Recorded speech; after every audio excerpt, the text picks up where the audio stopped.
اعوذ باللہ من الشیطان الرجیم بسم اللہ الرحمن الرحیم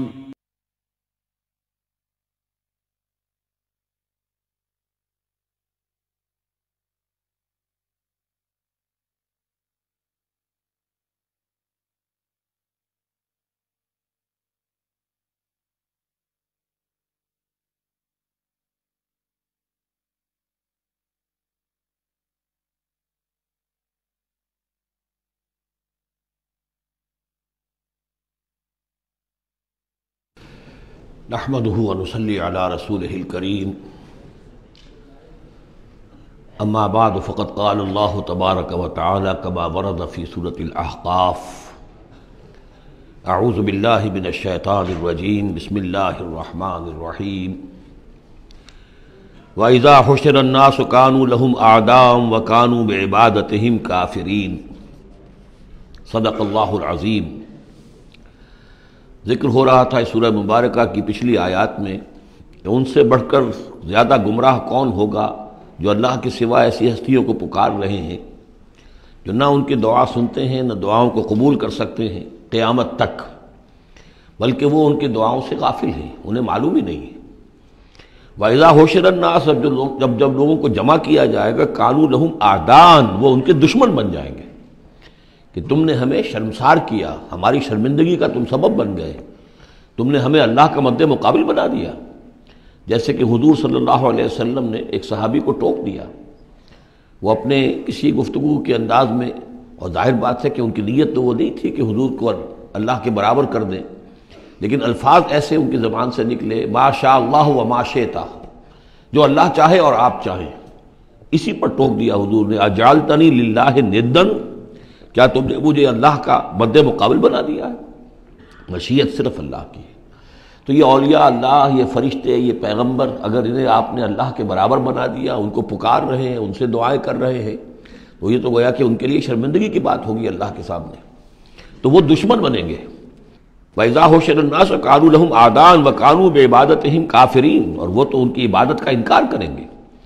وَإِذَا تُتْلَىٰ عَلَيْهِمْ آيَاتُنَا بَيِّنَاتٍ اور جب انہیں سنائی جاتی ہیں پڑھ کر ہماری آیات بینات، قَالَ الَّذِينَ كَفَرُوا لِلْحَقِّ لَمَّا جَاءَهُمْ تو یہ کافر کہتے ہیں اس حق کے بارے میں جو ان کے پاس آیا ہے، هَذَا سِحْرٌ مُبِينٌ یہ تو کھلا جادو ہے۔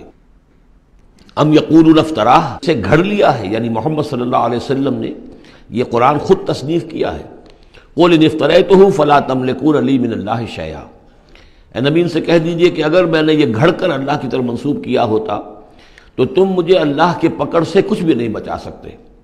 یہ مضمون آئے گا آخری پارے میں، لو تقول علینا بعض الاقاویل، بلکہ 29ویں پارے میں لاخذناہ بالیمین ثم لقطعنا منہ الوتین، کہ اگر بالفرض خدا نہ خواستہ اگر محمد صلی اللہ علیہ وسلم کوئی چیز گھڑ کر ہماری طرف منسوب کر دے تو ہم ان کا داہنا ہاتھ پکڑیں گے اور پھر ان کی رگے جان کو کاٹ دیں گے۔ ظاہر بات ہے کہ یہ صرف اس میں جو غصہ ہے وہ ان لوگوں پر ہے جو کہہ رہے تھے۔ هو عالم بما تفیدون فیہ اللہ تعالیٰ خوب جانتا ہے جن چیزوں میں تم لگے ہوئے، جو کچھ تم کہہ رہے ہو، جو تمہارا ظاہری قول ہے اس کو بھی جانتا ہے، اور جو تمہارے دل میں چھپا ہوا اسے بھی جانتا ہے۔ کفا بہ شہیدا بینی و بینکم اور وہ کافی ہے بطور گواہ میرے اور تمہارے مابین، وہ جانتا ہے کہ میں اس کا رسول ہوں، اس نے میرے پاس وحی بھیجی ہے۔ وہو الغفور الرحیم اور وہ بخشنے والا ہے، رحم فرمانے والا۔ قل ما کنت بدعا من الرسل اے نبی ان سے یہ بھی کہیے کہ میں کوئی نیا نویلا رسول تو نہیں ہوں، کوئی پہلا رسول ہوں تو نہیں ہوں میں کہ مجھ سے پہلے کوئی رسول آئے نہ ہوں۔ بہت سے رسول آئے ہیں، ہاں میں آخری رسول ضرور ہوں، لیکن میں کوئی نیا سا رسول تو نہیں ہوں کہ کوئی ایک نئی بات ہو بالکل۔ بدعت اسی سے وہ بدعت کا لفظ بنا ہے ہمارے ہاں، جو چیز دین میں نہیں ہے اور لا کر اس کو آغاز کر دیا جائے تو در حقیقت وہ بدعت ہے۔ تو ما کنت بدعا من الرسول، جیسے کہ ہم سورہ آل عمران میں پڑھ آئے ہیں وما محمد الا رسول قد خلت من قبلہ الرسل۔ اسی طریقہ سے عیسیٰ ابن مریم کے بارے میں آیا ہے علیہ الصلوۃ والسلام کہ عیسیٰ ابن مریم کیا ہے؟ رسول، اور ان سے پہلے بہت سے رسول گزرے ہیں۔ قل ما کنت بدعا من الرسل وما ادری ما یفعل بی ولا بکم اور مجھے کچھ معلوم نہیں ہے کہ کیا کیا جائے گا میرے ساتھ اور کیا کیا جائے گا تمہارے ساتھ۔ یعنی اس سے مراد یہ نہ سمجھیے کہ حضور کو یہ معلوم نہیں تھا کہ آخرت میں میرے ساتھ کیا کیا جائے گا، وللآخرۃ خیر وابقیٰ، حضور کے لیے تو یقیناً آخرت جو ہے بہت بہتر ہے، لیکن یہ کہ ابھی کیا ہونے والا ہے، کل کیا ہونے والا ہے۔ ظاہر بات ہے کہ طائف آپ گئے تھے تو بڑی امیدیں لے کر گئے تھے نا، لیکن یہ کہ وہاں جا کر جو صورتحال ہوئی گویا کہ وہ حضور کی توقعات کے بالکل خلاف تھی۔ آپ کو تو امید تھی کہ کوئی نہ کوئی بڑا جو وہاں کا سرداروں میں سے کوئی نہ کوئی اگر مان لے گا میری بات کو تو میں پھر اپنا، چونکہ مکے میں تو اب ابو طالب کا انتقال ہو گیا اور وہی دنیاوی اعتبار سے میرے لیے پروٹیکشن کا ذریعہ تھے، لہذا اب کوئی اگر بڑا رئیس اور بڑا کوئی سردار جو ہے طائف کا وہ ایمان لے آئے تو میں اپنا یہ مرکز وہاں شفٹ کر دوں، لیکن یہ کہ وہاں وہ بات پوری نہیں ہو سکی۔ ما ادری ما یفعل بی ولا بکم، مجھے یہ معلوم نہیں ہے کہ کیا کیا جائے گا تمہارے ساتھ۔ ان اتبع الا ما یوحی الی، میں تو بس پیروی کر رہا ہوں اس کی جو میری طرف وحی کی جا رہی ہے۔ وما انا الا نذیر مبین، اور میں نہیں ہوں مگر کھلا خبردار کر دینے والا، بس میری حیثیت تو یہ ہے۔ قل ارأیتم ان کان من عند اللہ وکفرتم بہ، اے نبی ان سے کہیے کہ ذرا غور کرو، سوچ لو، اگر ان کان من عند اللہ، جو چیز اللہ کی طرف سے آئی ہے یہ ہے واقعتاً اللہ کی طرف سے، وکفرتم بہ، اور تم نے اس کا کفر کیا، اس کا نتیجہ کیا نکلے گا؟ یعنی یہ کہ تم سوچو، امکان تو ہے نا، تم کہہ رہے ہو کہ میں نے گھڑ لی ہے، چلیے، حالانکہ دل میں تم جانتے ہو کہ یہ گھڑی بھی کتاب نہیں ہے، اگر گھڑی بھی کتاب ہوتی، انسان کی تصنیف ہوتی تو تم بھی اس کا مقابلہ کرتے، تمہیں چیلنج دیا گیا ہے کہ اس جیسی کتاب بنا لاؤ، اس جیسی ایک صورت ہی بنا لاؤ، تو تمہارے دل میں وہ بات نہیں ہے۔ لیکن سوچ لو ذرا کہ اگر یہ شے واقعتاً اللہ کی طرف سے ہے، قل ارأیتم ان کان من عند اللہ وکفرتم بہ، اور تم نے اس کا انکار کر دیا، وشہد شاہد من بنی اسرائیل علی مثلہ، اور گواہی دے چکا ہے ایک گواہ بنی اسرائیل میں سے ایک ایسی ہی کتاب کی۔ اصل میں اس میں کافی تفسیر کے اندر اقوال میں اختلاف ہے، اس سے مراد جو ہے عام مومنین اہل کتاب ہیں یا حضرت موسیٰ علیہ السلام، اس لیے کہ کتاب استثناء میں جو پیشن گوئی ہے اس میں یہ الفاظ ہیں کہ اے موسیٰ میں ان کے بھائیوں میں سے تیرے مثل ایک پیغمبر اٹھاؤں گا۔ کتاب استثناء کے 18ویں باب کی 18 اور 19ویں آیات ہیں یہ تورات کی، جو عہد نامہ قدیم ہے اس میں، تو گویا کہ مثل ہی، یعنی حضرت موسیٰ کی طرح کے محمد ہے، حضرت محمد کی طرح کے موسیٰ ہیں علیہ الصلوۃ والسلام، کیونکہ صاحب شریعت رسول ہے حضرت موسیٰ علیہ السلام۔ حضرت عیسیٰ صاحب شریعت نہیں ہے، صاحب کتاب ہے، انجیل دی گئی ہے، انجیل میں شریعت نہیں ہے، انجیل میں حکمت ہے، کل ہم پڑھ چکے ہیں جئتکم بالحکمہ، میں تمہارے پاس حکمت لے کر آیا۔ شریعت، قانون، یہ در حقیقت تورات میں تھی، حضرت موسیٰ علیہ السلام کو دی گئی، اور یا پھر محمد الرسول اللہ صلی اللہ علیہ وسلم کو قرآن دیا گیا اور یہ آخری اور کامل شریعت دی گئی۔ فآمنوا واستکبرتم، تو وہ تو ایمان لے آئے اور تم استکبار کر رہے ہو۔ یعنی یہود میں سے تو بہت سے علماء ایسے بھی تھے، بہت زیادہ نہیں لیکن تھے، عبداللہ ابن سلام رضی اللہ تعالیٰ عنہ بہت اہم ان کے علماء میں سے تھے، وہ ایمان لائے ہیں، تو وہ تو ایمان لے آئے۔ فاستکبرتم، اور تم استکبار میں اور گھمنڈ میں پڑے ہوئے ہو۔ ان اللہ لا یہدی القوم الظالمین، اللہ ظالموں کو ہدایت نہیں دیتا۔ وقال الذین کفروا للذین آمنوا لو کان خیرا ما سبقونا الیہ، اور کہا ان لوگوں نے جنہوں نے کفر کی روش اختیار کی ان لوگوں کے بارے میں جو ایمان لائے، کیونکہ ان میں سے زیادہ تر جو حضور کے آس پاس ہوتے تھے، اس لیے کہ بہرحال ان میں بڑے بڑے لوگ بھی تھے جو ایمان لائے تھے حضور پر، حضرت عثمان ابن عفان بھی تھے، بڑے گھرانے کے فرد تھے، عبد الرحمن ابن عوف بھی تھے، وہ بھی کوئی غرباء اور فقراء میں سے تو نہیں تھے، طلحہ اور زبیر بھی تھے تو وہ بھی بڑے اونچے خاندانوں سے تھے، لیکن یہ کہ عام طور پر حضور کے آس پاس جو ہوتے تھے یہ لوگ اپنے اپنے کاموں کے اندر بھی مصروف ہوتے تھے، لیکن جو غرباء تھے وہ حضور کے ارد گرد زیادہ موجود رہتے تھے، اور یہ بات بار بار آ چکی ہے حضرت نوح کے بیان میں بھی اور پھر حضور کے بارے میں بھی کہ اے محمد تمہارے گرد تو ہم بیٹھے ہوتے ہیں ہمارے کمی کاری لوگ، بڑے گھٹیا لوگ، ہمارے پس طبقات کے لوگ جو ہیں، کوئی غلام ہے ہمارا، کوئی اور یہاں پہ محنت مزدوری کرنے والا ہے، تو ہمارے شایان شان نہیں ہے کہ ہم آپ کے پاس آ کر بیٹھیں، یعنی ذرا ان کو اپنے سے دور کرو، جس پر کہ اللہ تعالیٰ نے کئی مرتبہ یہ فرمایا کہ اے نبی آپ ان کی بات پر نہ جائیے، اور کہیں ان اہل ایمان کو کہ جو صبح و شام اللہ کو پکارتے ہیں اور اللہ کی رضا جوئی میں لگے ہوئے ہیں، ان کو کہیں آپ اپنے سے دور نہ کر دیں، اگر ایسا آپ کریں گے تو یہ ظلم ہو جائے گا۔ لیکن بہرحال ان کا کہنا یہ تھا کہ اگر یہ لوگ جو ہیں، اگر واقعتاً یہ خیر ہوتا، لو کانا خیرن ما سبقونا، اگر یہ واقعتاً خیر ہوتا قرآن اور یہ دین، تو یہ لوگ جو ہیں یہ اس پر سبقت نہ کرتے ہم سے، بڑے ہم ہیں، سمجھدار ہم ہیں، دانشور ہم ہیں، ایلیٹ آف دی سوسائٹی ہم ہیں، تو ہم نے تو پیش قدمی کی نہیں ہے، لیکن یہ لوگ پیش قدمی کر رہے ہیں، تو اس کا مطلب ہے کہ یہ بات بھی گھٹیا ہی ہے جو تم پیش کر رہے ہو، جس کو گھٹیا قسم کے لوگ قبول کر رہے ہیں۔ یہ طنز ہے اس میں چھپا ہوا۔ وقال الذين كفروا للذين آمنوا لو كان خيرا ما سبقونا وإذ لم يهتدوا به فسيقولون هذا إفك قديم، اور جب یہ اس قرآن کے ذریعے سے ہدایت نہیں پا رہے تو کہتے ہیں کہ یہ تو گھڑی ہوئی چیز ہے، افک ہے، پرانی شے ہے۔ ومن قبلہ کتاب موسیٰ اماما ورحمہ، حالانکہ اس سے پہلے موسیٰ کی کتاب موجود تھی اور اب بھی ہے، اماما ورحمہ، وہ بھی رہنمائی کرنے والی ہے اور رحمت ہے۔ وہذا کتاب مصدق لسانا عربیا، اور یہ کتاب نازل ہوئی ہے اس کی تصدیق کرتے ہوئے، یعنی تصدیق دونوں معنی میں، ایک تو کہ قرآن تصدیق کرتا ہے کہ تورات اللہ کی کتاب تھی، اللہ کی کتاب ہے، اگرچہ اس میں تحریف کر دی گئی ہے لیکن بہرحال اللہ کی کتاب تھی۔ انا انزلنا التوراۃ فیہا ھدی ونور، ہم نے تورات نازل کی تھی، اس میں ہدایت بھی تھی، نور بھی تھا۔ پھر انجیل کے بارے میں فیہ ھدی ونور، قرآن دونوں کی تصدیق کرتا ہے۔ دوسری یہ کہ تورات میں اور انجیل میں جو پیشین گوئیاں تھیں ان کا مصداق بن کر قرآن آیا ہے، تو قرآن مصدق ہے لساناً عربی، اور بڑی ہی عمدہ فصیح اور بلیغ عربی زبان میں ہے، لینذر الذین، تاکہ خبردار کر دے ان لوگوں کو ظلموا، جنہوں نے کہ کفر کی روش اختیار کی، خبردار کر دینے کی ذمہ داری ہے، اور اسی لیے یہ جو آسان زبان میں ہم نے اس کو اتارا ہے تاکہ ہر شخص تک یہ بات پہنچ جائے۔ وبشریٰ للمحسنین، اور جو ایمان اور اسلام اور احسان کی روش اختیار کریں ان کے لیے یہ بشارت بن جائے۔ ان الذین قالوا ربنا اللہ ثم استقاموا فلا خوف علیہم ولا هم یحزنون، یقیناً وہ لوگ، یہ وہی الفاظ آ گئے جو سورہ حمیم سجدہ میں آئے تھے، جنہوں نے کہا ہمارا رب اللہ ہے پھر اس پر جم گئے، اور میں نے عرض کیا تھا، وہ پھر دوبارہ عرض کر رہا ہوں کہ استقامت میں قیامت مضمر ہے۔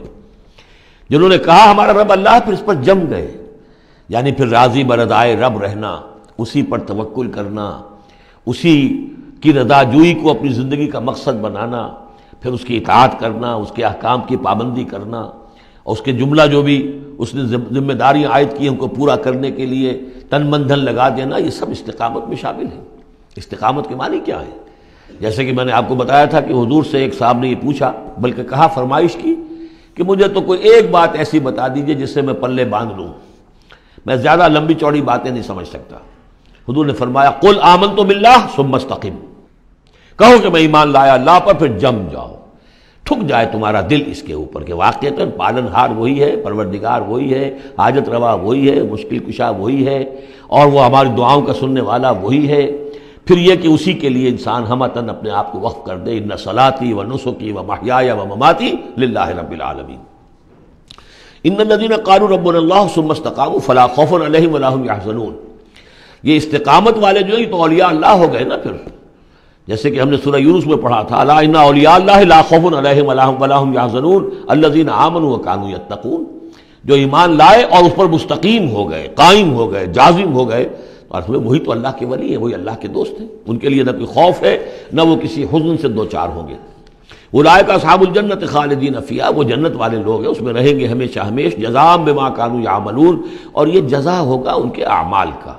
یہ بات کئی دفعہ میں نے واضح کی ہے کہ بندے کو یہ سمجھنا چاہیے، اور یہی بندے کہیں گے جنت میں داخل ہونے کے بعد بھی کہیں گے اللہ کے نیک بندے، کہ ہماری یہ طاقت نہیں تھی، صلاحیت نہیں تھی کہ ہم اپنے بل پر اور اپنے اعمال کے بل پر یہاں جنت میں داخل ہو سکتے، یہ اللہ کا فضل ہے۔ الحمدللہ الذی ہدانا لہذا وما كنا لنہتدی لولا ان ہدانا اللہ، کل شکر اس اللہ کا جس نے ہمیں یہاں داخل کیا اور ہمیں پہنچا دیا یہاں تک ہماری رہنمائی فرما دی، اور ہم ہرگز ہدایت نہ پا سکتے اگر اللہ ہی ہمیں ہدایت نہ دیتا۔ لیکن اللہ تعالیٰ بار بار کہتا ہے کہ ٹھیک ہے، لیکن یہ کہ تمہارے اعمال تھے، تم نے بھی محنت کی تھی، تم نے فیصلہ کیا تھا، اما شاکرم و اما کفورا، جو ہم نے تمہیں اختیار دے دیا تھا، تم نے ہمارے شکر گزار بندے بن کر زندگی گزارنے کا فیصلہ کیا، ہم نے قدر افزائی فرمائی، ہم نے تمہیں توفیق دی، ہم نے تمہارے راستے کی رکاوٹوں کو جو ہے آسان کر دیا، لیکن یہ کہ بہرحال تمہارا عمل اس میں شامل ہے۔ جزام بما کانوا یعملون، یہ در حقیقت بدلہ ہوگا ان کے اعمال کا۔ ووصینا الانسان بوالدیہ، تاکید کی انسان کو اس کے والدین کے بارے میں احسانہ، کہ اس کے ساتھ احسان کی روش، نیک سلوک، خدمت، اور اس میں بھی خاص طور پر والدہ کا معاملہ جو ہے یہ سورہ بنی اسرائیل میں بھی ہے اور یہاں بھی ہے۔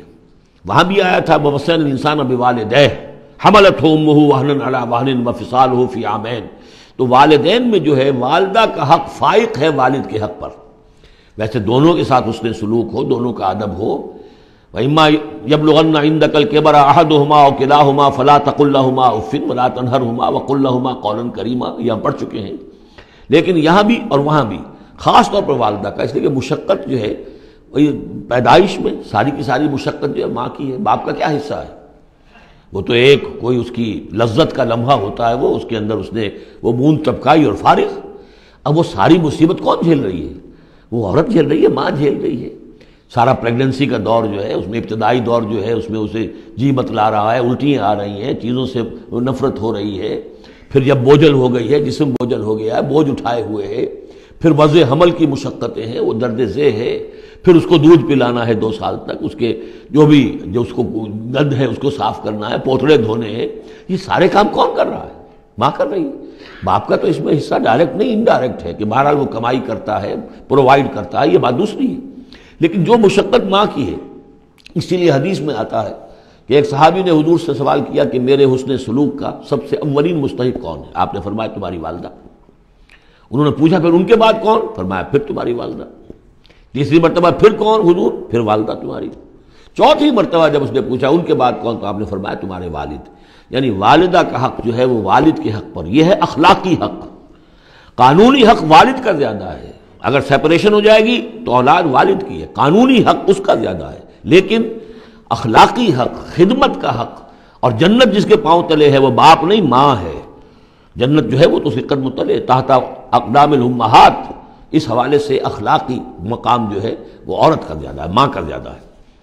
فرمایا حملتہ امہ کرہا ووضعتہ کرہا، اس کی ماں نے اسے اٹھائے رکھا اپنے پیٹ میں تکلیف جھیل کر، اور پھر اس کو وضع حمل ہوا، اس کو جنا تکلیف کے ساتھ. وحملہ وفصالہ 30 شہرا، اور اس کا یہ حمل اور پھر دودھ پلانا یہ لگ بھگ جو ہے 30 مہینے ہوتے ہیں. حتیٰ اذا بلغ اشدہ، یہاں تک کہ جب وہ اپنی پوری قوت کو پہنچتا ہے، بلوغت کو پہنچتا ہے. اور یہاں سے بلوغت سے مراد جو ہے وہ نفسیاتی بلوغت ہے، ذہنی اور نفسیاتی بلوغت. ایک جسمانی بلوغت ہوتی ہے، وہ تو 16 17 18 اس سال کے اندر آدمی جو ہے وہ پورا بالغ ہوتا ہے. لیکن جسمانی بلوغت نہیں، یہاں جو ہے 40 برس کا ذکر آ رہا ہے. حتیٰ اذا بلغ اشدہ وبلغ 40 سنۃ، جب وہ 40 برس کا ہو جاتا ہے. سائیکولوجیکل میچورٹی جو ہے انسان کی وہ 40 برس کی ہے. یہی وجہ ہے کہ 40 برس ہی کی عمر میں جو بھی نبوت جو ہے وہ ملتی تھی. حضور کو بھی 40 برس کی. فلما بلغ 40 سنۃ حبب الیہ الخلاء فکان یخلو بغار حراء. ایک حدیث ہے بڑی پیاری جس کی راویہ ہیں ام المومنین حضرت عائشہ صدیقہ رضی اللہ تعالیٰ عنہ، جس میں فرمایا انہوں نے کہ حضور نے مجھے بتایا کہ جب میری عمر 40 برس کے قریب ہوئی تو مجھے خلوت گزینی محبوب ہو گئی، تنہائی میں بیٹھ کر. اور پھر آپ جا کر کئی دن کئی راتیں جو ہے غار حرا میں آپ تنہا رہتے تھے، خلوت گزینی. پھر وہیں پر وہی کا آغاز ہوا ہے. تو 40 برس کی عمر، اگرچہ استثناءات ہیں. حضرت یحییٰ کے بارے میں ہم پڑھ چکے ہیں سورہ مریم میں، آتیناہ الحکم صبیہ، بچپن ہی میں اللہ نے انہیں حکمت عطا فرما دی، اور ان کو جو بھی وہ میچورٹی ہے اللہ نے بہت ابتدائی عمر میں عطا فرما دی. حضرت عیسیٰ کا معاملہ بھی ایسا ہی ہے، لیکن عام قاعدہ و قانون وہی ہے 40 برس کا. حتیٰ اذا بلغ اشدہ وبلغ 40 سنۃ قال رب اوزعنی ان اشکر نعمتک التی انعمت علی وعلی والدی. تو وہ کہتا ہے کہ میرے پروردگار مجھے اس کی میری قسمت یہ بنا دے، یہ میرا نصیب فرما دے، مجھے اس کی توفیق دے کہ میں شکر ادا کر سکوں تیرے انعامات کا جو مجھ پر ہوئے اور میرے والدین پر ہوئے. وان اعمل صالحا ترضاہ، اور یہ کہ میں ایسے عمل کروں اچھے جو تجھے پسند آئیں، جنہیں تو پسند کرے. واصلح لی فی ذریتی، اور پھر یہ کہ میرے لیے میری اولاد کے لیے بھی، اولاد میں بھی میرے لیے بہتری پیدا کر دے. ایک تو یہ ہوتا ہے کہ اصلح لی ذریتی، میری اولاد کو اصلاح کر دے، انہیں صالح بنا دے. لیکن یہاں پہ انداز جو ہے ذرا دیکھیے، اصلح لی فی ذریتی، اس لیے کہ اولاد صالح ہوگی تو اس کا فائدہ مجھے بھی پہنچے گا.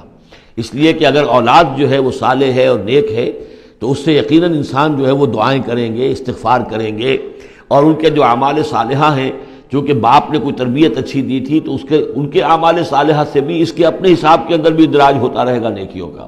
تو اصلح لی فی ذریتی، میری ذریت میں، میری نسل میں میرے لیے اصلاح فرما دے، یعنی ان کی اصلاح فرما جس سے کہ خود مجھے بھی فائدہ پہنچے. اسی بالکل یہی مفہوم ہے کہ جو ہم نے سورہ الفرقان میں پڑھا ہے، وَجْعَلْنَا لِلْمُتَّقِينَ إِمَامًا، مراد یہ کہ ہماری اولاد کو متقی بنا، تاکہ ان کی جو ہم از خود ان کے آگے چلنے والے ہیں، ان کے امام ہیں، وہ ہمارے فالوورز ہیں، ہمارے پیچھے چلنے والے ہیں، اور قیامت میں ایسا ہوگا حشر میں آدمی اٹھیں گے اور ان کے پیچھے ان کی نسلیں چلی آ رہی ہیں، تو ہمارے پیچھے آنے والے ہیں وہ نیک ہوں، متقی ہوں۔ وَأَصْلِحْ لِي فِي ذُرِّيَّتِي إِنِّي تُبْتُ إِلَيْكَ، میں تیری جناب میں توبہ کرتا ہوں، رجوع کرتا ہوں، وَإِنِّي مِنَ الْمُسْلِمِينَ، اور یقیناً میں تیرے فرما برداروں میں سے ہوں۔ أُولَٰئِكَ الَّذِينَ نَتَقَبَّلُ عَنْهُمْ أَحْسَنَ مَا عَمِلُوا، یہ وہ لوگ ہیں جن سے ہم ان کے بہترین اعمال قبول فرمائیں گے۔ وَنَتَجَاوَزُ عَنْ سَيِّئَاتِهِمْ، اور اگر کوئی خطائیں ہوں گی، کوئی چیز ان کے اندر کمزوری کا پہلو بھی ہوگا، ہم اس سے درگزر فرمائیں گے۔ فی اصحاب الجنہ، اور پھر یہ اصحاب الجنہ میں ہوں گے، جنت والوں میں شامل ہو جائیں گے۔ وعد الصدق الذی کانوا یوعدون، یہ سچا وعدہ ہے جس کا کہ ان سے وعدہ کیا جاتا تھا۔ اب اس کے برعکس کردار ہے، یہ تو یہ کہ ایک صالح بیٹا ہے، اور وہ جب اپنی پوری میچورٹی کو پہنچا ہے اور بلوغ کو پہنچا ہے نفسیاتی اور ذہنی اعتبار سے، تو اس کا طرز عمل تو یہ ہے جو آ گیا، رب اوزعنی ان اشکر نعمتک التی انعمت علی وعلی والدی وان اعمل صالحا ترضاہ واصلح لی فی ذریتی۔ ایک دوسرا برعکس کردار ہے، والذی قال لوالدیہ اف لکما اتعداننی ان اخرج وقد خلت القرون من قبلی، اور وہ شخص جو اپنے والدین سے کہتا ہے، والدین مسلمان ہیں لیکن بیٹا آوارہ ہو گیا ہے یا ذہنی طور پر جو ہے وہ گمراہ ہو گیا ہے، وہ نہ آخرت کو مان رہا ہے نہ اللہ کو مان رہا ہے، کسی اور رخ پہ جا رہا ہے، تو وہ اپنے والدین سے کہتا ہے اف لکما، میں بڑا بیزار ہوں آپ سے، یہ کیا آپ لوگوں نے ڈھکوسلے تراش رکھے ہیں، یہ کیا آخرت واخرت کی آپ مجھے دھمکی دیتے رہتے ہیں۔ اتعداننی، کیا آپ مجھے اس بات سے ڈراتے ہیں، وعدہ دیتے ہیں، دھمکاتے ہیں، ان اخرجا، کہ مجھے نکالا جائے گا، دوبارہ زندہ کیا جائے گا، وقد خلت القرون من قبلی، مجھ سے پہلے نہ معلوم کتنی نسلیں بیت چکی ہیں، ہزارہا لوگ نسل بعد نسل ختم ہو چکے ہیں، تو میں تو ان باتوں کو ماننے والا نہیں ہوں، یہ آپ کے ڈھکوسلے ہیں، یہ پرانی باتیں ہیں، دقیانوسی باتیں ہیں۔ وَهُمَا يَسْتَغِيثَانِ اللَّهَ وَإِلَيْكَ آمَنُوا، اور وہ دونوں ماں باپ جو ہیں بیچارے وہ نیک، وہ دعائی دے رہے ہیں اللہ کی کہ اللہ کے بندے، وَإِلَيْكَ، تباہی ہو تیری، خرابی ہو تیری، آمن، ایمان لا، مان ان باتوں کو، ان وعد اللہ حق، یقیناً اللہ کا وعدہ سچا ہے۔ فَيَقُولُ مَا هَذَا إِلَّا أَسَاطِيرُ الْأَوَّلِينَ، وہ کہتا ہے نہیں، میں نہیں مانتا، نہیں یہ تو نقلیں ہیں، پرانی کہانیاں ہیں جو پچھلوں سے نقل ہوتی چلی آ رہی ہیں۔ اولئک الذین حق علیہم القول، یہ وہ لوگ ہیں کہ جن پر اللہ کی بات سچی ہو گئی، یعنی مستحق ہو گئے اللہ کے کلمہ عذاب کے، فی امم قد خلت من قبلہم، اور انہی قوموں کے اندر وہ بھی پھر شامل کر دیے جائیں گے جو ان سے پہلے گزر چکی ہیں، من الجن والانس، جنات میں سے بھی اور انسانوں میں سے بھی، انہم کانوا خاسرین، یقیناً وہی لوگ ہیں خسارے والے، برباد ہونے والے۔ وَلِكُلٍّ دَرَجَاتٌ مِّمَّا عَمِلُوا، اور سب کے لیے درجے اور مقامات معین ہوں گے ان کے اعمال کے اعتبار سے۔ وَلِيُوَفِّيَهُمْ، اور تاکہ اللہ تعالیٰ پورا ان کے اعمال، وَلِيُوَفِّيَهُمْ أَعْمَالَهُمْ وَهُمْ لَا يُظْلَمُونَ، پورا ان کو دے دے گا ان کے اعمال کا بدلہ، اور ان پر کوئی ظلم نہیں ہوگا، کوئی حق تلفی نہیں ہوگی۔ وَيَوْمَ يُعْرَضُ الَّذِينَ كَفَرُوا عَلَى النَّارِ، اور جس دن کہ یہ کافر پیش کیے جائیں گے آگ پر، اور اس وقت ان سے کہا جائے گا اذهبتم طیباتکم فی حیاتکم الدنیا واستمتعتم بها، دیکھو بھائی تم نے اپنے جو مزے لینے تھے، لوٹنے تھے، عیش کرنے تھے، وہ تم دنیا کی زندگی میں کر چکے ہو، تم نے وہاں حرام خوریاں کی، حلال اور حرام کی تمیز کو ختم کیا، تم نے وہاں عیش کیے، اذهبتم طیباتکم، اپنی مزے کی چیزیں جو ہے وہ تم لے جا چکے، فی حیاتکم الدنیا، تم اپنی دنیا کی زندگی میں، واستمتعتم بها، اور اس سے تم نے بہت فائدہ اٹھا لیا۔ فَالْيَوْمَ تُجْزَوْنَ عَذَابَ الْهُونِ بِمَا كُنتُمْ تَسْتَكْبِرُونَ فِي الْأَرْضِ بِغَيْرِ الْحَقِّ، تو آج اب تمہیں بہت ہی اہانت آمیز عذاب دیا جائے گا، ذلت کا عذاب، بسبب اس تکبر کے جو تم کرتے رہے ہوئے زمین میں ناحق، وَبِمَا كُنتُمْ تَفْسُقُونَ، اور جو تم نے وہاں پر نافرمانیاں کی ہیں اور ہمارے احکام کو توڑا ہے۔ وَاذْكُرْ أَخَا عَادٍ، اور ذرا تذکرہ کیجئے اخا عاد قوم عاد کے بھائی کا، یعنی حضرت ہود علیہ الصلوۃ والسلام، اذ انذر قومہ بالاحقاف، جب کہ انہوں نے اپنی قوم کو خبردار کیا احقاف میں، یہ احقاف کا علاقہ تھا بالکل جنوبی ساحل جو ہے عرب کا، جزیرہ نما عرب کا، اس کے ساتھ، اور اب وہاں پر بہت ہی سخت قسم کا، وہ بدترین قسم کا صحرا ہے احقاف۔ وقد خلت النذر من بین یدیہ ومن خلفہ، ان سے پہلے بھی ان کے سامنے بھی اور بہت سے خبردار کرنے والے آئے تھے۔ یہ میں نے عرض کیا تھا کہ انبیاء متعدد آ کر پھر آخری کوئی رسول آتا تھا کہ جو پھر آخری اتمام حجت کرتا تھا۔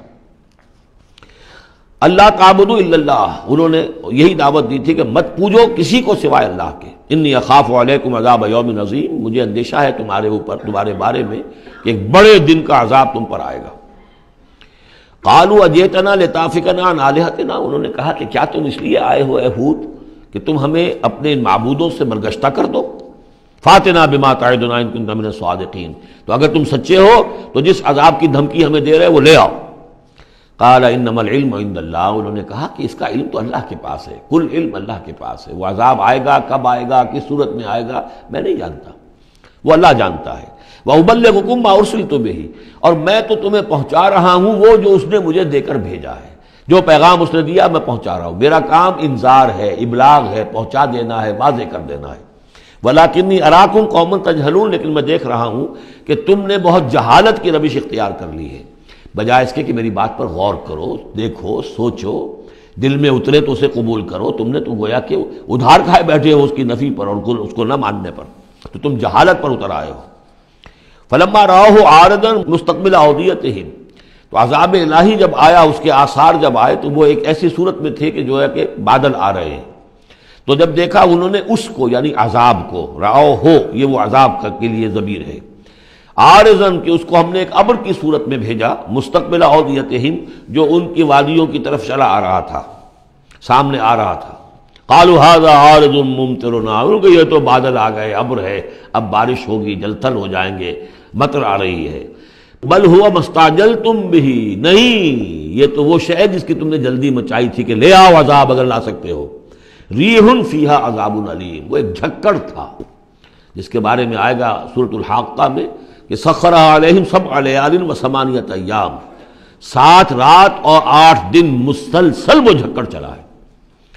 ریح فیہا عذاب علیم، وہ جھکڑ ہے جس میں بہت بڑا عذاب ہے. تدمر کل شیء بامر ربھا، وہ ہر شے کو اپنے رب کے حکم سے اٹھا کر پٹکتی تھی. وہ ہوا جو ہے اٹھاتی تھی اور پٹکتی تھی. تدمر، جیسے کسی درخت کی جڑ سے اکھاڑا جائے پھر پھینک دیا جائے.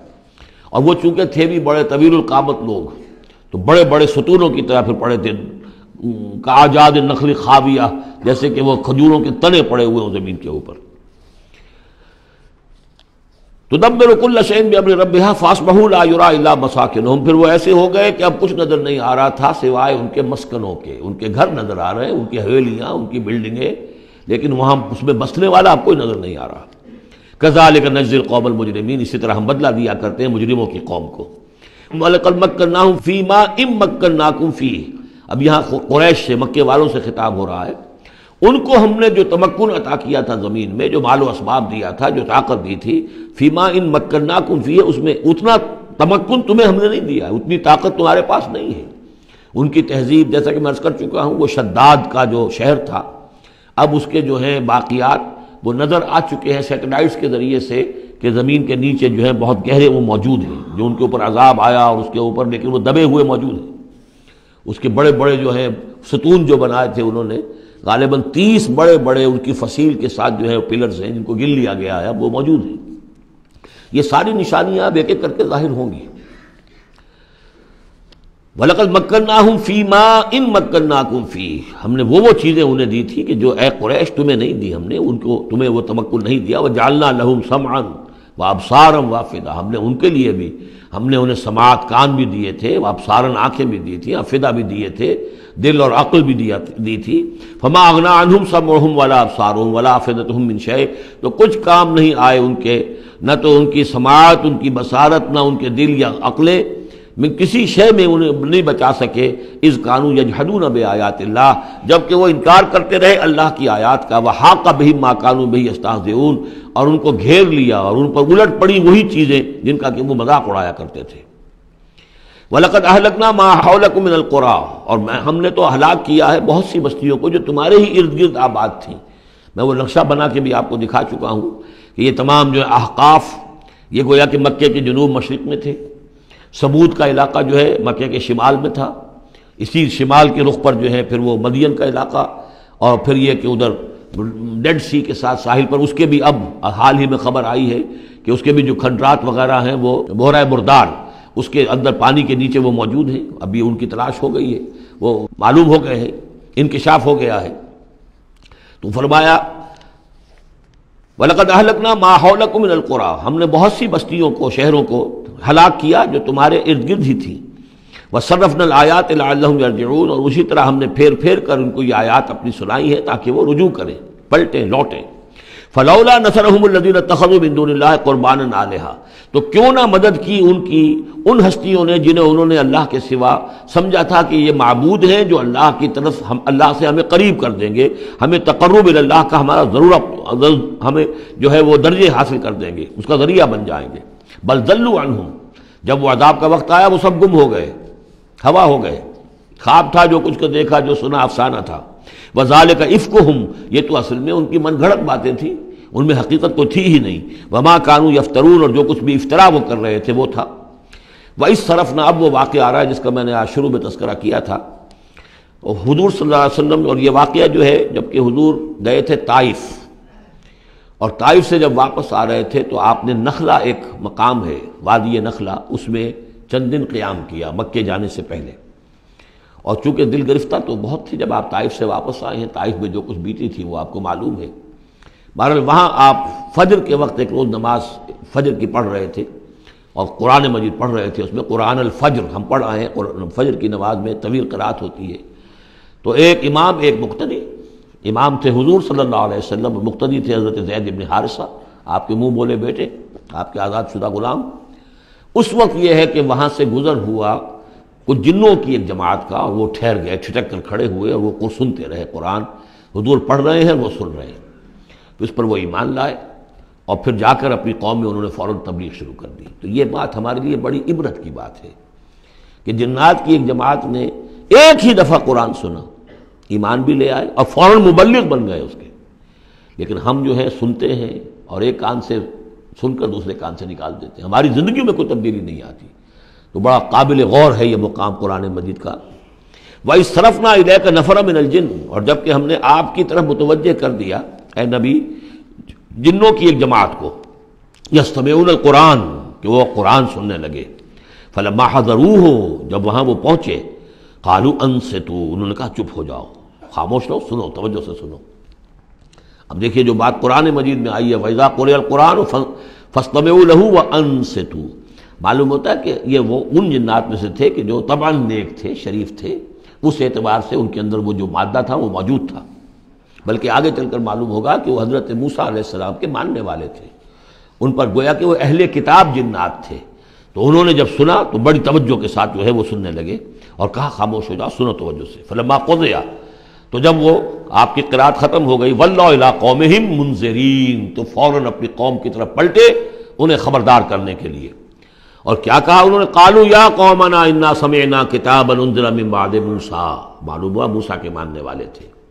اے ہماری قوم کے لوگوں، ہم نے کتاب سنی ہے جو نازل ہوئی ہے اب موسیٰ کے بعد. کتاب جو نازل ہوئی ہے موسیٰ کے بعد وہ قرآن ہی ہے. اگرچہ ہم مانن کہہ دیتے ہیں عرفاً، وہ انجیل کو بھی کتاب، لیکن کتاب کا لفظ میں نے بارہا آپ کو بتایا ہے کہ شریعت کے لیے آتا ہے. کتاب قوانین کے لیے آتا ہے. کتب علیکم کتب علیکم کتب علیکم، نماز بھی ہے کتابا موقوتا، عدت کے لیے آیا حتیٰ یبلغ الکتاب اجلہ. تو شریعت کے احکام کے لیے جو ہے وہ اصل میں یہ لفظ خاص ہے. تو تورات چونکہ شریعت کی حامل تھی، اور قرآن پھر شریعت دوسری جو آئی ہے موسیٰ کی شریعت کے بعد وہ شریعت محمد ہے صلی اللہ علیہ وسلم. ورنہ ظاہر بات ہے کہ ان کے علم میں ہوگا کہ حضرت عیسیٰ بھی آئے اور وہ ایک کتاب تو لائے، لیکن یہ کہ اس میں شریعت نہیں. قالوا یا قومنا انا سمعنا کتابا انزل من بعد موسیٰ مصدقا لما بین یدیہ، اور یہ تصدیق کرتے ہوئے آئی ہے اس کی جو اس کے سامنے موجود ہے، یعنی تورات. یہدی الی الحق، اور یہ رہنمائی کر رہی ہے حق کی طرف. وَإِلَىٰ طَرِیقٍ مُسْتَقِیم، اور ایسے راستے کی طرف جو بالکل سیدھا ہے. صراط مستقیم، صراط بھی راستہ، طریق بھی راستہ، سبیل بھی راستہ، سوا سبیل سیدھا راستہ، صراط مستقیم سیدھا راستہ، طریق مستقیم.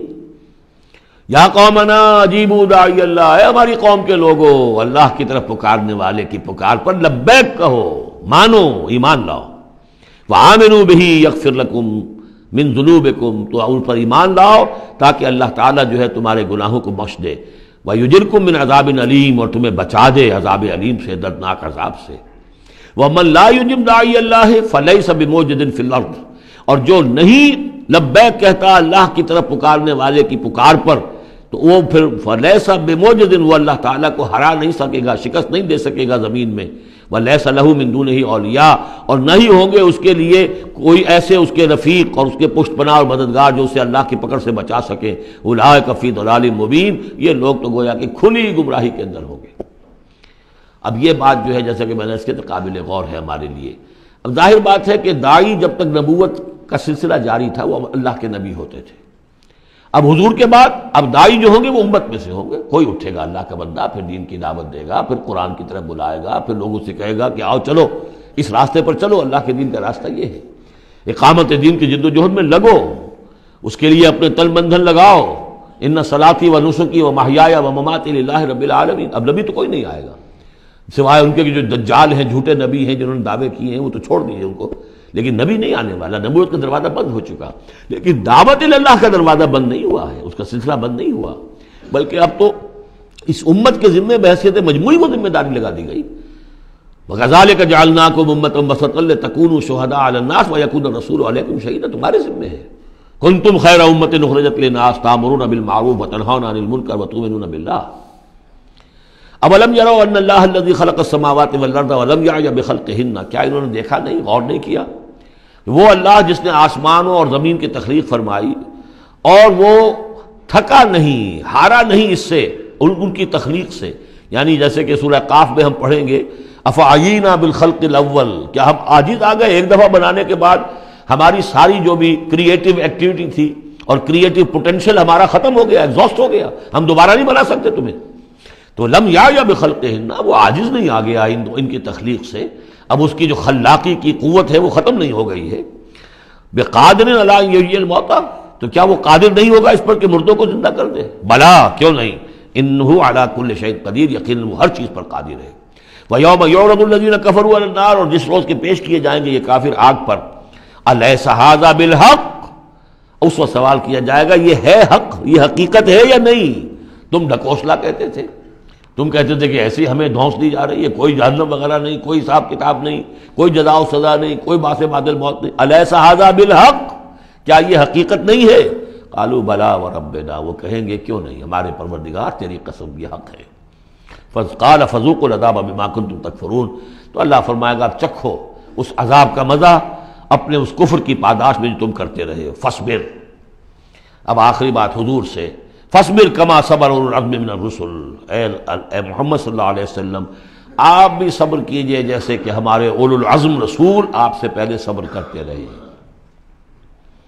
یہ اولو العزم من الرسل عام طور پر خیال یہ کہ 5 ہیں، بعض حضرات 7 شمار کرتے ہیں، حضرت ہود حضرت صالح کو بھی شامل کرتے ہیں، لیکن 5 پر چونکہ اسی سلسلہ سور کی صورت ہے سورہ شورى جس میں 5 کا ذکر ہے۔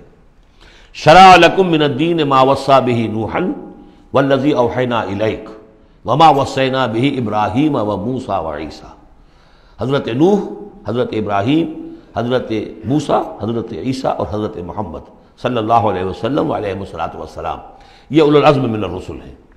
اور اس میں جو یوں سمجھیے کہ عزم اور صبر کا معاملہ جو ہے اس میں حضرت ایک اعتبار سے حضرت نوح سب سے آگے ہے، 950 برس تک جو ہے انہیں صبر کرنا پڑا، فلبث فیہم 1000 سنۃ الا 50 عاما۔ اور ایک ذاتی تکلیف اس میں حضرت ایوب علیہ الصلوۃ والسلام، ان کو جو کوفت ذاتی تکلیف، بیماری، نہایت ہی تکلیف دہ بیماری، تو اس میں ان کا صبر ایوب اس اعتبار سے مشہور ہے۔ فاصبر کما صبر اولو العزم من الرسل، صبر کیجئے جیسے کہ ہمارے اولو العزم پیغمبر صبر کرتے رہے۔ ولا تستعجل لهم، اور ان کے لیے جلدی نہ کیجئے۔ کیا مطلب؟ یہ خیال جو کبھی شاید حضور کے دل میں بھی آ جاتا ہو، لیکن یہ کہ دوسرے مسلمانوں کے دلوں میں آنا تو بالکل قرین قیاس ہے کہ اللہ تعالیٰ ان کو پکڑتا کیوں نہیں؟ یہ کس طریقے سے بلال کو کیسے مار رہا ہے یہ امیہ ابن خلف، اللہ تعالیٰ اس کا ہاتھ چھل کیوں نہیں کر دیتا؟ وہ تو علی کل شیء قدیر ہے، اور اس قوم کو کب تک یہ مہلت دی جائے گی؟ کیوں نہیں ان پر عذاب آ جاتا جیسے کہ عذاب آیا تھا پچھلی قوموں کے اوپر؟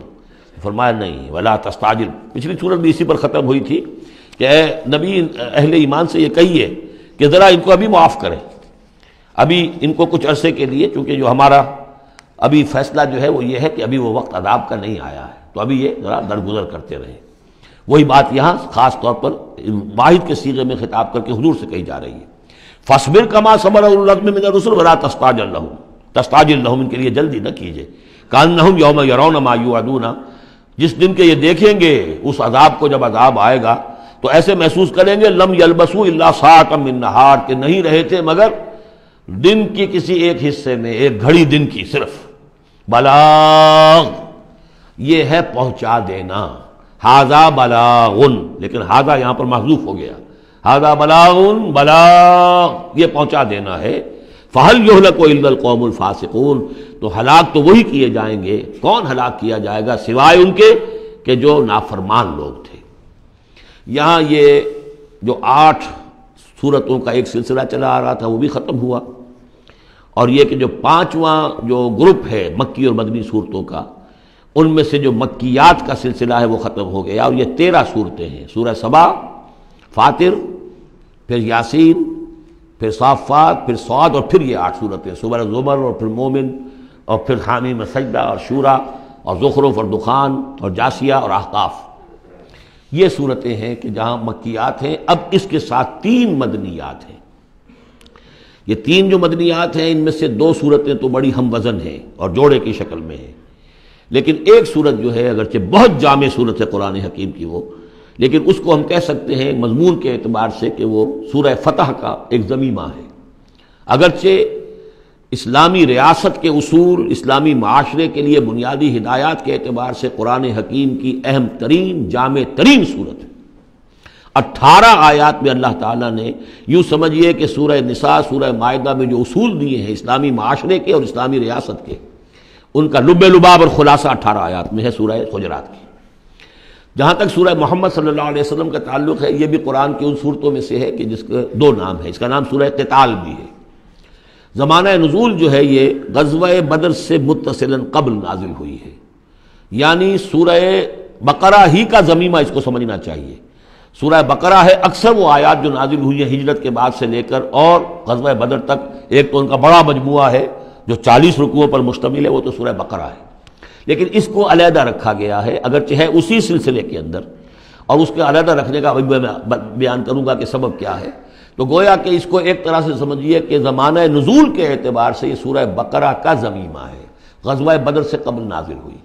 اور اس کا پس منظر کیا ہے کہ جب یہ حضور نے صلی اللہ علیہ وسلم اپنا اقدام کا عمل شروع کیا ہے، یعنی ایک تو 12 برس تک مکے میں تو حکم یہ تھا کہ ہاتھ بندے رکھو، ہاتھ رکے رکھو، نو ریٹیلیشن، ریونج کا کیا سوال، انتقام تو بہت دور کی بات ہے، no raising of hands even in self defence, اپنے بچانے کے لیے بھی ہاتھ نہیں اٹھانے۔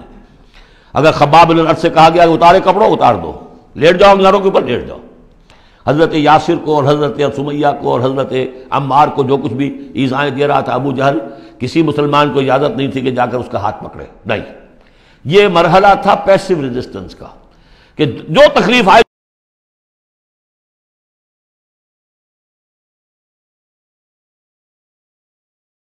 اب اقتتال کا دور شروع ہو گیا۔ لیکن یہ کہ جو منافقین تھے یا جن کے دلوں میں روگ تھا، جو اب اس جان جوکھوں میں ڈالنے کے لیے تیار نہیں تھے، وہ کچھ کہہ رہے تھے کہ آخر لڑائی بھڑائی کا کیا فائدہ ہے، یہ تو کوئی صلح سے کام کرنا چاہیے۔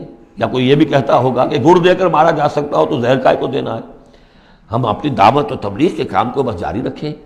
اور یہ تو محمد نے، معاذ اللہ میں ان کی بات نقل کر رہا ہوں، یہ محمد نے خود جو ہے مہم جوئی شروع کر دی ہے کہ انہوں نے جو ہے ان کو چھیڑ چھاڑ شروع کر دی، ان کے قافلوں کا تعاقب شروع کر دیا، ان کی جو ہے وہ گویا کہ لائف لائن کے اوپر ہاتھ ڈال دیا۔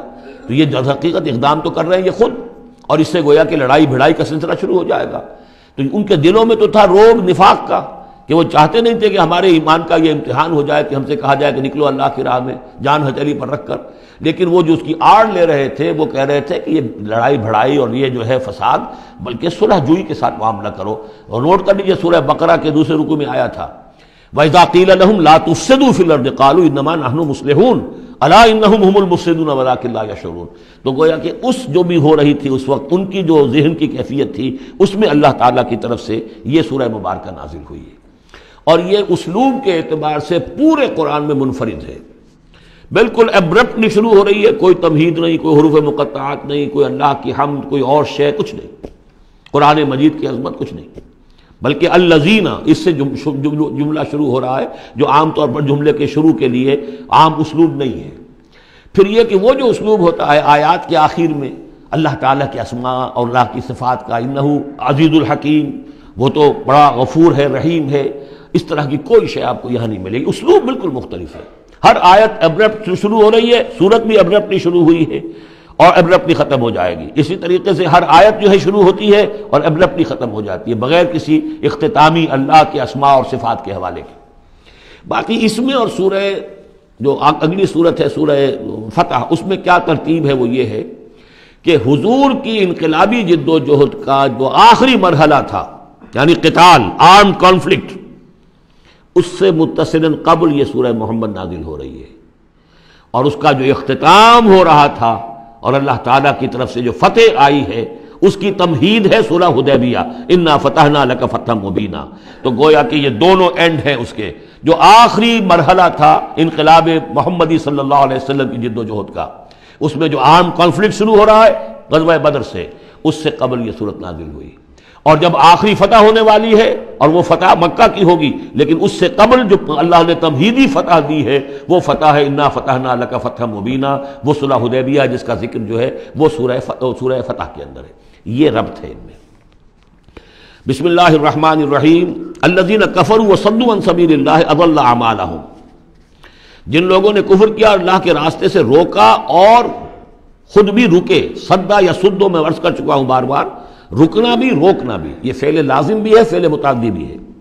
جنہوں نے کفر کیا خود بھی رکے اور دوسروں کو بھی روکا اللہ کے راستے سے، اللہ نے ان کی ساری جد و جہد کو ضائع کر دیا، اضل اعمالہم، ان کی ساری کوشش جو تھی اللہ کے دین کے راستے کو روکنے کی، حضور کی دعوت کو کے راستے کو روکنے کی، سب جا چکی، ضائع ہو چکی، اکارت ہو چکی۔ اور اب یہ قافلہ جو ہے دعوت محمدی کا صلی اللہ علیہ وسلم اور انقلاب نبوی کا، یہ اپنے منزل کی طرف بڑھے گا، وہ آخری درجے میں اب شامل ہونے والا ہے۔ والذین آمنوا وعملوا الصالحات وآمنوا بما نزل علی محمد وهو الحق من ربهم کفر عنہم سیئاتہم واصلح بالہم، اور اس کے برعکس جو لوگ ایمان لائے، جنہوں نے نیک عمل کیے اور جو ایمان لائے اس شے پر جو نازل کی گئی ہے محمد پر صلی اللہ علیہ وسلم، وهو الحق، اور وہ حق ہے، من ربهم، ان کے رب کی طرف سے، کفر عنہم سیئاتہم، اللہ نے دور کر دیے، معاف کر دیے ان سے ان کی خطائیں، ان کی غلطیاں، واصلح بالہم، اور ان کے حال کو، ان کی کیفیت کو سنوار دیا، بنا دیا، ان کی سیرتیں، ان کے کردار۔ اب دیکھ لو یہ جو صحابہ کی جماعت جو ہے، ان کی سیرتیں دیکھو، ان کی شخصیتیں دیکھو، اللہ تعالیٰ نے ان کو نکھار کر ان بھٹیوں میں سے گزار کر کے جو مکے میں تھیں، جن میں سے کہ آزمائشوں کی بھٹیوں میں سے نکل کر آئے ہیں، تو کندن ہو چکے ہیں، خالص زر خالص۔ ذالک بان الذین کفروا اتبعوا الباطل، یہ اس لیے کہ جن لوگوں نے کفر کیا انہوں نے باطل کی پیروی کی، لہذا وہ تو نتیجہ اس کا وہی نکلنا تھا کچھ نکل رہا ہے۔ وان الذین آمنوا اتبعوا الحق من ربهم، اور جو لوگ ایمان لائے انہوں نے پیروی کی حق کی جو ان کے رب کی طرف سے آیا ہے۔ کذالک یضرب اللہ للناس امثالهم، اسی طرح اللہ تعالیٰ لوگوں کے لیے ان کی مثالیں بیان کرتا ہے۔ فَإِذَا لَقِيتُمُ الَّذِينَ كَفَرُوا فَضَرْبَ الرِّقَابِ، اب یہ ہے آیت جو مشکلات القرآن میں سے ہے۔ اس کی وجہ کیا ہے کہ اس میں بھی ایک تقدیم و تاخیر ہے۔ تقدیم و تاخیر کا اصول میں بتا چکا ہوں، قرآن مجید میں ہوتا ہے اس کے آہنگ کی وجہ سے، اور غور کرنا پڑتا ہے کہ اس کی اصل ترتیب کیا ہے، اور اس سے پھر بات واضح ہوتی ہے۔ تو یہ قانون دیا جا رہا ہے، اسی کا حوالہ تھا سورہ انفال میں کہ اگر یہ پہلے سے بات نہ آ گئی ہوتی تو اے مسلمانوں، تم نے جو یہ قیدیوں کو زدہ فدیہ لے کر چھوڑنے کا فیصلہ کیا ہے، اس پر تم پر بڑی سخت گرفت ہوتی ہے اللہ کی، لیکن چونکہ یہ آیت آ چکی تھی اب وہ اس کی وضاحت میں کر دوں گا آپ کو۔ فَإِذَا لَقِيتُمُ الَّذِينَ كَفَرُوا، تو اے مسلمانوں جب اب تمہاری مٹ بھیڑ ہو کافروں سے، اب جو ہے آرم کانفلکٹ شروع ہونا ہے، اب تلوار سے ٹکرائے گی، میدان میں تمہیں آنا پڑے گا، تو اس کا قاعدہ کیا ہے؟ فَضَرْبَ الرِّقَابِ، تو ان کی گردنوں کو مارنا ہے، پہلا کام یہ ہے، ان کی گردنیں مارو، انہیں قتل کرو۔ حَتَّى إِذَا أَسْخَنْتُمُوهُمْ، یہاں تک کہ جب تم ان کو اچھی طریقے سے کچل دو، ان کی طاقت ختم ہو جائے، فَشُدُّ الْوَثَاقِ، پھر تم ان کو قیدی بنا سکتے ہو، پھر باندھو ان کو مضبوطی کے ساتھ۔ فَإِمَّا مَنًّا بَعْدُ وَإِمَّا فِدَاءً حَتَّى تَضَعَ الْحَرْبُ أَوْزَارَهَا، اور پھر چاہے تو انہیں اس کے بعد جو ہے تم چھوڑ سکتے ہو احسان رکھ کر، بغیر فدیہ لیے، اور وَإِمَّا فِدَاءً، یا فدیہ لے کر، حَتَّى تَضَعَ الْحَرْبُ أَوْزَارَهَا، یہاں تک کہ جنگ جو ہے وہ اپنے ہتھیار رکھ دے، ڈال دے۔ اس میں ہے اصل میں تقدیم و تاخیر، یہ پہلے ہے حَتَّى إِذَا أَسْخَنْتُمُوهُمْ فَشُدُّوا الْوَثَاقَ حَتَّى تَضَعَ الْحَرْبُ أَوْزَارَهَا فَإِمَّا مَنًّا بَعْدُ وَإِمَّا فِدَاءً، یعنی یہ کہ جب تمہارا مقابلہ کافروں سے ہو تو پہلے مرحلہ یہ کہ ان کی گردنیں مارو، پھر جب ان کی قوت کچھ نہیں جائے پھر تم انہیں قیدی بنا سکتے ہو جب تک کہ جنگ اپنے ہتھیار بالکل رکھ دے۔ اب اس کو سمجھ لیجئے کہ ایک ہوتی ہے بیٹلز، ایک ہوتی ہے وار۔ بدر جنگ تھی لیکن بیٹل کی نوعیت کی تھی، وار تو 6 سال تک چلنی ہے۔ Battle of Badr, battle of Uhud, battle of Ahzab, battle of بنی المصطلق، بیٹل نہ معلوم کتنی بیٹلز ہیں۔ یہ 6 سال تک مسلسل جنگ ہے جس میں کہ تھوڑا سا وقفہ آیا صلح حدیبیہ کی وجہ سے، ورنہ تو جا رہا ہے۔ وار واز کنٹینیوئنگ، وار ابھی ختم نہیں ہوئی ہے، ایک بیٹل ختم ہوئی ہے، ایک مہم ختم ہوئی ہے، ایک لڑائی ختم ہوئی ہے، جنگ تو جاری ہے۔ حتی تضع الحرب اوزارہا، جبکہ وہ جنگ اپنے ہتھیار رکھ دے، یعنی اس درجے وہ دین کا غلبہ ہو جائے کہ اب کوئی ریزسٹنس نہ رہے، تو پھر یہ ہے کہ چاہے تم ان کو چھوڑ دو فدیہ دے کر، اور چاہے تم ان کو ویسے بھی احسان سے بھی چھوڑ دو تو کوئی حرج نہیں، احسان کرو بغیر فدیہ دیے بھی چھوڑ دو تو کوئی حرج نہیں۔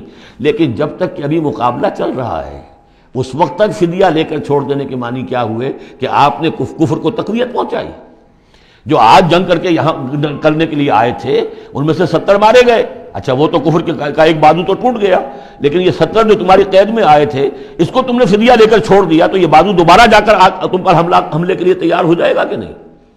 لیکن چونکہ یہاں پہ اب اس کا معاملہ ججمنٹ کا، واقعتاً دشمن کی کمر کچلی گئی ہے یا نہیں، یہ ہے ججمنٹ کا معاملہ۔ تو حضور نے اگر یہ سمجھا کہ قمر کچھ نہیں گئی ہے تو اس کے اوپر پکڑ نہیں ہو سکتی۔ اجتہاد جو ہے، اجتہاد کا اصول یہ ہے کہ اجتہاد میں مخطی بھی ہو تو اسے اجر ملتا ہے اور مصیب ہو تو دوہرا اجر ہے۔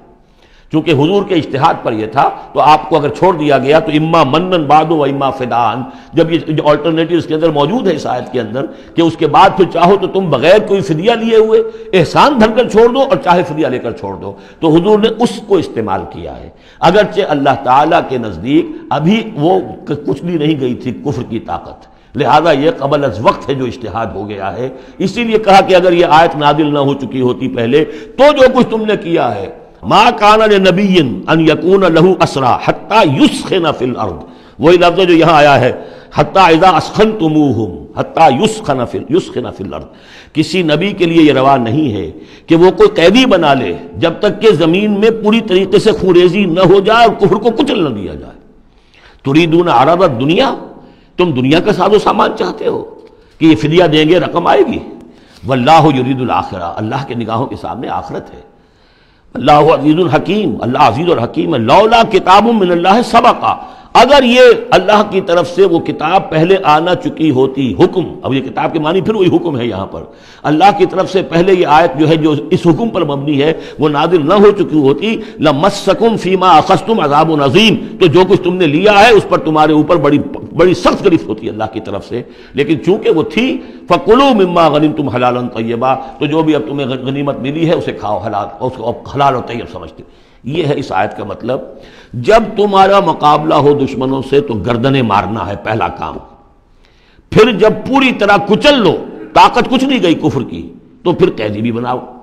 فَشُدُّ الْوَثَاقَ حَتَّى تَضَعَ الْحَرْبُ أَوْزَارَهَا، جب جنگ بالکل ختم ہو جائے اور گویا کہ وہ ہتھیار ڈال دیے جنگ نے، ڈگ ڈال دیے، اب کوئی طاقت نہیں رہی کفر میں، پھر تم چاہو تو ان کو فدیہ لے کر چھوڑ دو، چاہو تو بغیر فدیہ کے بھی چھوڑ دو، کوئی بات نہیں، اب کوئی خطرہ نہیں، اس لیے کہ انقلاب آ چکا اور مستحکم ہو چکا، اب ان کا کیا کچھ نہیں ہوگا۔ حتی تضع الحرب اوزارہا ذالک ولو یشاء اللہ لانتصر منہم، اللہ چاہتا تو خود ہی ان سے بدلہ لے لیتا، ان کفار سے انتقام لے لیتا، ولکن لیبلو بعضکم ببعض، اللہ تعالیٰ چاہتا تو اس 1000 کے لشکر کو آنے واحد میں ختم کر دیتا، لیکن اللہ نے تمہیں موقع دیا، تمہاری آزمائش کی، تمہارے صبر کا امتحان لیا، لیکن اللہ تعالیٰ امتحان لیتا ہے، جانچتا ہے بعض کو بعض کے ذریعے سے، وہ 1000 کے لشکر کے ذریعے سے ان 313 کے استقامت کی، ایمان اور استقامت جو ہے اس کی آزمائش ہو گئی۔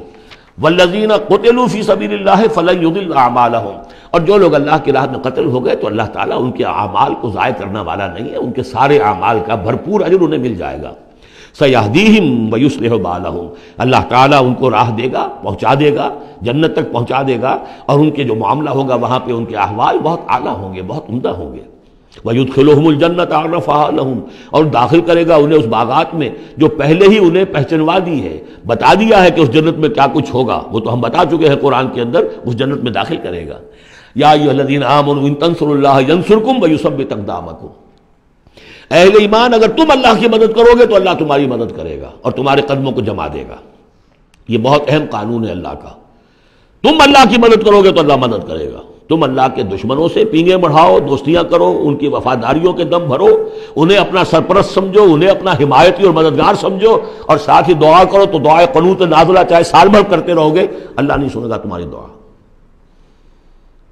ڈھاکہ گیا، مشرقی پاکستان گیا، بدترین شکست آ گئی، قنوت نازلہ مکے میں بھی اور مدینے میں بھی پڑھے جا رہے تھے اور پورے پاکستان میں پڑھے جا رہے تھے، اللہ نے نہیں سنی۔ تمہاری دوستیاں کس سے؟ اللہ سے تو ہے نہیں۔ اللہ کے خلاف تو اعلان جنگ ہے، تمہاری ساری معیشت سود پر چل رہی ہے، تم نے اللہ کے باغیوں کو دوست بنایا ہوا، انہیں اپنا سرپرست سمجھتے ہو، انہی کی مدد پر تمہارا جو ہے سارا سہارا بھروسہ ہے۔ آ رہا تھا کوئی جہاز چل کر امریکہ کا، وہ تو نہیں آیا، تو اللہ کیوں سنے گا تمہاری بات؟ ان تنصروا اللہ ینصرکم ویثبت اقدامکم، اگر تم اللہ کی مدد کرو گے، تم اس کے اگر مخلص ہو، فرما بردار ہو، اس کے دین کا جھنڈا لے کر کھڑے ہو گئے ہو، تن من دھن اس کے لیے لگانے کو تیار ہو، اللہ مدد کرے گا اور تمہارے قدم جما دے گا۔ والذین کفروا فتعسا لهم، اور وہ لوگ جنہوں نے کفر کیا ہے ان کے لیے تو پھر ہے ان کو گویا کہ رد کر دینا، راندہ درگاہ کر دیے جائیں گے، وہ کھائیں ٹھوکریں۔ وعد اللہ اعمالہم، اللہ نے ان کے تمام اعمال کو، جد و جہد کو، کوششوں کو بالکل گمراہ کر دیا، یعنی ختم ہو گئی وہ، اور ان کا حاصل کچھ نہ ہوا۔ ذالک بانہم کرہوا ما انزل اللہ فاحبط اعمالہم، اس کی وجہ کیا ہے کہ انہوں نے وہ چیز ناپسند کی جو اللہ نے نازل کی، فاحبط اعمالہم، اللہ نے ان کے تمام نیک اعمال بھی ضائع کر دیے۔ یعنی آخر ان میں ایسے بھی تھے کفار میں سے جو غریبوں کو کھانا کھلا دیتے تھے، جو حاجیوں کی خدمت کرتے تھے اور سمجھتے تھے بڑی نیکی کا کام ہم کر رہے ہیں۔ یہ سورہ توبہ میں ہم پڑھ آئے ہیں، اجعلتم سقایۃ الحاج وعمارۃ المسجد الحرام، ان چیزوں کو تم نے بہت بڑی نیکیاں سمجھ رکھا ہے، لیکن یہ کہ اگر تم نے اللہ کے نازل کیے ہوئے قرآن کو ناپسند کیا ہے تو اللہ نے تمہاری ساری اعمال جو ہے حبط کر دیے۔ افلم یسیروا فی الارض فینظروا کیف کان عاقبۃ الذین من قبلہم، تو کیا یہ زمین میں گھومے پھرے نہیں کہ یہ دیکھتے کہ کیا انجام ہوا ان لوگوں کا جو ان سے پہلے تھے؟ دمر اللہ علیہم، اللہ تعالیٰ نے ان پر ہلاکت کو مسلط کر دیا۔ وللکافرین امثالھا، اور ان کافروں کے لیے بھی ایسے ہی انجام آئیں گے۔ ذالک بان اللہ مولا الذین آمنوا وان الکافرین لا مولا لہم، اور یہ اس لیے کہ اللہ تو مولا ہے، رفیق ہے، پشت پناہ ہے، مددگار ہے اہل ایمان کا، اور یہ کہ کافروں کا کوئی مولا ہے ہی نہیں۔ یہ اصل میں یہیں سے حضور نے پھر وہ نعرہ اخذ کیا تھا جب غزوہ احد میں، جب وقتی طور پر مسلمانوں کی شکست ہو گئی اور حضور بھی اور صحابہ بھی پھر پہاڑ کے اوپر چڑھ گئے احد پر، اور اس کے بعد پھر جو دامن میں کھڑے ہوئے تھے جو کفار کے اس وقت کے سربراہ تھے، اس میں ابو سفیان تھے اور خالد بن ولید جو بعد میں دونوں ایمان لے آئے، صحابہ میں سے ہیں۔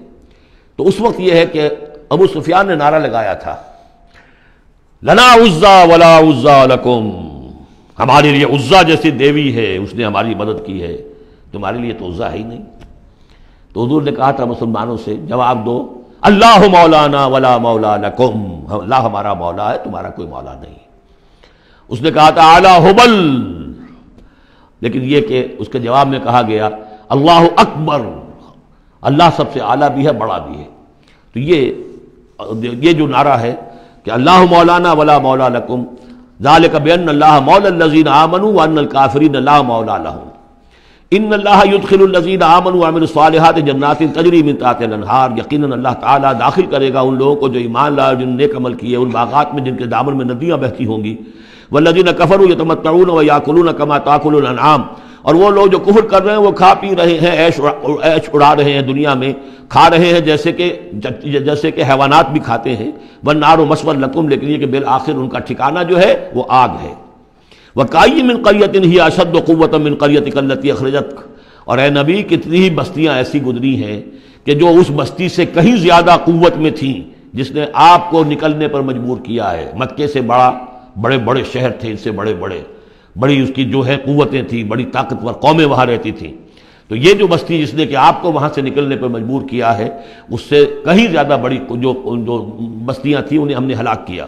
اہلکناہم فلا ناصر لہم، ان کو ہم نے ہلاک کر دیا اور ان کا کوئی مددگار نہ ہوا۔ افمن کان علی بینۃ من ربہ کمن زین لہ سوء عملہ، تو بھلا وہ شخص جو اپنے رب کی طرف سے بینہ پر ہے اس کی سرشت اور اس کی فطرت نیک ہے، اور پھر یہ کہ اس کو اللہ تعالیٰ نے جو ہدایت دی ہے وہ اس پر قائم ہے۔ کمن زین لہ سوء عملہ، کیا وہ اس جیسا ہو جائے گا کہ جس کے اعمال اس کے لیے مزین کر دیے گئے ہیں، برے اعمال اس کے، لیکن اسے محسوس ہوتا ہے کہ بڑے شاندار میرے اعمال ہیں، میری تہذیب، طریقتکم المثلی، تمہارا کلچر بہت اعلیٰ کلچر، مثالی کلچر، واتبعوا اہواءہم، اور انہوں نے پیروی کی ہے اپنی خواہشات کی۔ ان دونوں میں ظاہر بات ہے کوئی مساوات نہیں ہو سکتی۔ وہ جو اللہ کی طرف سے بینہ پر ہے وہ کامیاب ہونے والے ہیں، اور یہ لوگ جو اپنی خواہشات کی پیروی کر رہے ہیں ناکام ہونے والے ہیں۔ بارک اللہ لی ولکم فی القرآن العظیم ونفعنی وإیاکم بالآیات والذکر الحکیم۔